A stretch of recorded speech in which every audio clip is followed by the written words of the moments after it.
Hello and welcome. A question that I receive quite often really is, why did I get into information technology and why did I choose that specific career path within information technology?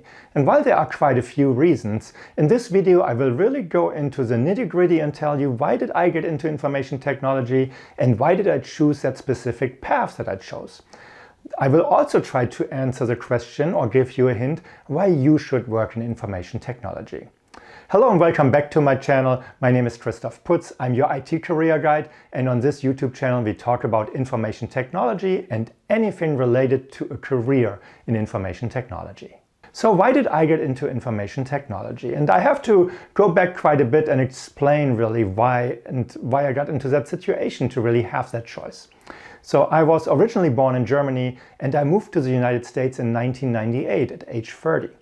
So when I got to the United States and I looked at, okay, what was my profession that I had in Germany and do I see that as a viable career in the United States? I had to answer this to myself and really say, yeah, it doesn't carry over as much. And while there is that type of career in the United States, it's not really one that is known to have high salaries and great career opportunities.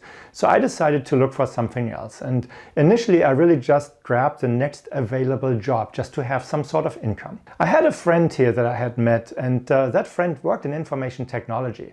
And he explained to me how he was going after Microsoft certifications to elevate his game and to really move into other areas of information technology where he saw better career opportunities and higher salaries. And back in the late 1990s, the economy was booming. There were just not enough people working in information technology, and there was really a lot of demand. And I always considered myself to be really very interested in computers and working with computers and also fixing up computers. And so from that perspective, it was just like, yeah, let me take a look and research a little bit.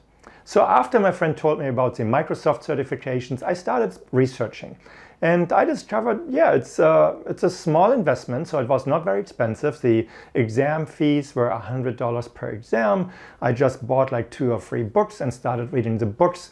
I had a computer at home, and so I started experimenting with that computer. And I also paid attention to where I worked, what was done with the computers there. So, and I figured, okay, I'll spend 3-4 months on this and identify if this is something I really enjoy. So I started learning and studying for the exam, and overall I was very interested. So I saw there were actually quite a few areas within information technology that the books touched and where I could tell, yeah, I think I like that. So in summer of 1998, I went and became Microsoft certified. I passed on the first attempt, fortunately, and then really it caught my interest. I became hungry for the success. So I started going after the next certification because I came from a non-technical profession. So I figured becoming certified adds credibility to my resume, and that should then open the doors for job interviews and potentially land my first job. I knew it was a big barrier of entry, so it was difficult. There was a big hurdle in front of me, and I had to convince people that I had what it takes to work in information technology. About 2 or 3 months later, I passed my second certification, and for me that was a go signal to go and start applying for entry-level IT jobs. And so I went after anything like support analyst, support technician, computer technician, anything in that perspective. I looked at application support and anything really. And there were so many open positions, so it was like I customized my resume, I optimized my resume, and I started applying. And the first 2 months were a little quiet. But then I started getting calls from recruiters, and I was able to explain what I was doing, and they were still interested to talk to me, and they referred me to the hiring manager. And so several dozen interviews later, I finally landed my first job in IT. For the very first job in IT, it didn't really matter too much to me what I was doing. For me, it was important to have that first job on my resume, and then I would be able to take things from there. So once I started working there, I realized quickly certain things I liked and other things I did not like. And that helped me to determine, okay, where do I take my career next? And so I picked my next IT certification and went after it. And then really tried to look for opportunities as they arrived to see, okay, is it time already to make that change? And I switched jobs after roughly 6 months. So I started applying for new jobs after 5 months in that first IT role. After 6 months, I had landed my next job in information technology. So if you look at this, I invested some time outside of work. I was working, I was making money. I invested my spare time. I bought a couple books. I went through that first initial hurdle, really just to see, is this something that catches my interest? So that first certification and the time up to that point really helped me to become clear about that I wanted to work in information technology. And after going for my second certification, even more, because I liked what I learned. I seemed to have a knack for learning it and being able to explain it to other people. And then, of course, as I landed my first job, really to see the opportunity. What had me stay within information technology was really that I was able to really take a look in so many different fields and areas within information technology.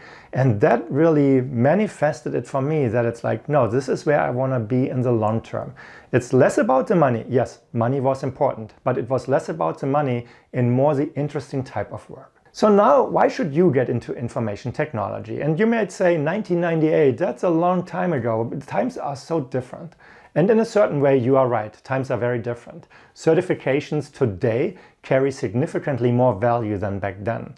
The barrier of entry, in my opinion, is actually lower because there are quite a few different jobs, and based on training that you can procure today that did not exist back then, you have a significantly better opportunity to educate yourself and take that education into your first role. Yes, the first role in information technology, to land that job, that's always the most difficult one. But just think about it, there was no online learning back then. It was all in books.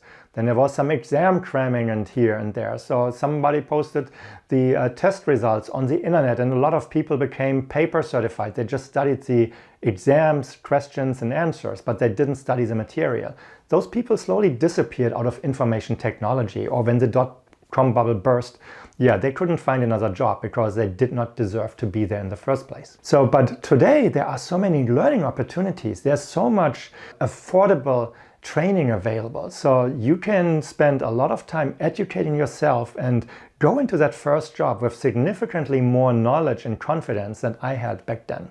So and that's why I think if you are able to spend just a little bit of money on educating yourself, go after 1 or 2 certifications, and then really start trying to figure out where in information technology you want to be, I think there is a great career opportunity for you. And there are so many different professions within information technology that most people should find something. And if not really with the technology itself, there are accompanying jobs really as well. So even somebody with accounting and finance knowledge can find a certain area in information technology. You might work with numbers and the finance side, but you work with the IT department or the larger IT group as a partner, as a business partner. So there are so many opportunities.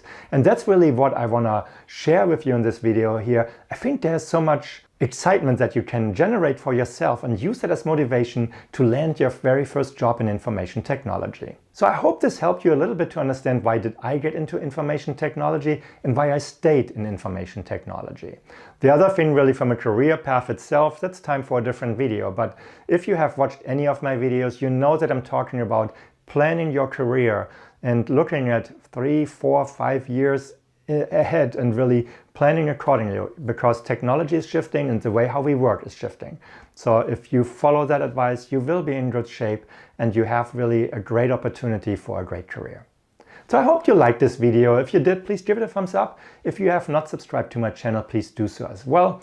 And then I hope to see you in my next video. Thank you for watching and have a great day. Bye-bye.